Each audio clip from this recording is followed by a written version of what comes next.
একটা টিচার সর্বোচ্চ কত টাকা স্যালারি পায়? এই স্যালারি পাইয়া সে কিভাবে একটা টিচার দুইটা তিনটা ফ্ল্যাটের মালিক হয়? আর আমরা এখানে 1 লক্ষ টাকা স্যালারি পাওয়ার পরেও আমরা ঠিকমতো সংসারটা চালাইতে পারি না। মাইল স্টুডেন্ট কিছু অনিয়ম, কিছু না ব্যাপক অনিয়ম। একটু আগে আমার এক ভাই বলে গেছে, আমার এই যে মামানি হয়, উনিও বলছে যে বাণিজ্যটা তারা করে। একটা টিচার, আমরা যারা এখানে গার্ডিয়ান আছি, মিনিমাম 1 লক্ষ টাকা স্যালারি পাইয়াও একটা সংসার ঠিক মতো চলে না। একটা টিচার সর্বোচ্চ কত টাকা বেতন পায় এটা আপনাদের কাছে আমি জানতে চাই যে একটা টিচার সর্বোচ্চ কত টাকা স্যালারি পায়? এই স্যালারি পাইয়া সে কিভাবে একটা টিচার দুইটা তিনটা ফ্ল্যাটের মালিক হয়? আর আমরা এখানে 1 লক্ষ টাকা স্যালারি পাওয়ার পরেও আমরা ঠিকমতো সংসারটা চালাইতে পারি না। একে এই যে কজন টিচারের কথা বললো, প্রায় টিচারেরই 2টা-3টা করে ফ্ল্যাট আছে। তারা কিভাবে ফ্ল্যাটগুলা কিনে? আমি একটু উদাহরণ দিই। এটা আমার ক্ষেত্রেও ঘটছে, আমি ওদিনও বলছি, সেটা আমার ক্ষেত্রেও ঘটছে।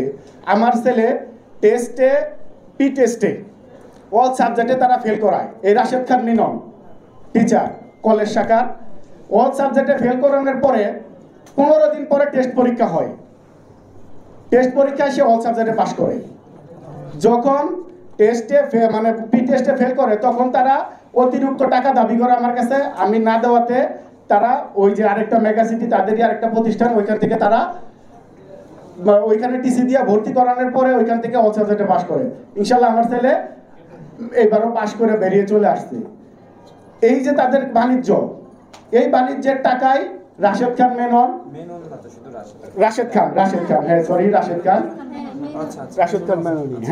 মেনন উনি এই 2 লক্ষ 3 লক্ষ টাকা প্রতি বাচ্চার কাছ থেকে নিয়ে এই বাণিজ্যগুলা সে করে।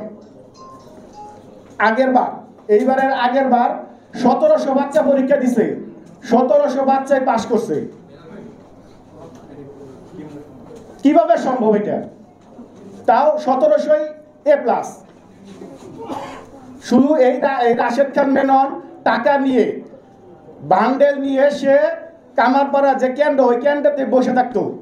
ওই কেন্দ্রের যতগুলা ফ্যান আছে, যতগুলা বেঞ্চ আছে, সব মাইলস্টোনের নাকি দেওয়া। এই সুবিধাটা কাজে নিয়ে তারা ওইখানে এই ব্যবসাগুলো চালাইতো, যে অতিরিক্ত টাকা নিয়ে তাদের প্রভাবটা খাটাইয়া তারা ওইখান থেকে এই স্টুডেন্টগুলো যাতে বা রেজাল্ট করে আসতে পারে, এটা করছে। এইবার এই স্কুল থেকে কতটি পরীক্ষা দিছে, পাস করছে কতটি? আপনারা তাদের প্রশ্ন করেন। গতবার কেন ওইটা হয়েছে? দলীয় সরকার ছিল, ওইটার প্রভাব খাটাইয়া তারা ওইটা করতে পারছে, কিন্তু এইবার তারা এটা করতে পারে নাই। এটা আপনাদের কাছে, মিডিয়াদের কাছে আমার একটা অনুরোধ রইল, আপনারা এই জিনিসগুলো তাদেরকে প্রশ্ন করেন। এবং এই যে এত কিছু হওয়ার পরেও তাদের যতগুলো শাখা আছে, প্রত্যেকটা শাখাতেই তারা এই কোচিং বাণিজ্য এখনো বন্ধ করে নাই। আপনারা যদি খোঁজ নেন অন্য শাখাগুলোতে, তাহলে দেখতে পারবেন, যদি আপনারা গার্ডিয়ানদের সাথে কথা বলেন, এখনো তারা এই বাণিজ্য ধুমসে চালিয়ে যাইতেছে। তাদের কোনো গায়েই লাগে না এটা। আপনারা যদি যান অন্য কোনো শাখা, অন্য কোনো ইয়েতে তাদেরই প্রতিষ্ঠান আছে, ওইখানে যাই আপনারা গার্ডিয়ানদের সাথে কথা বললে বুঝতে পারবেন তাদের বাণিজ্য এখনো চলতেছে। তা আপনাদের কাছে আমার রিকোয়েস্ট, আপনারা এই জিনিসগুলো একটু উদ্ঘাটন করবেন।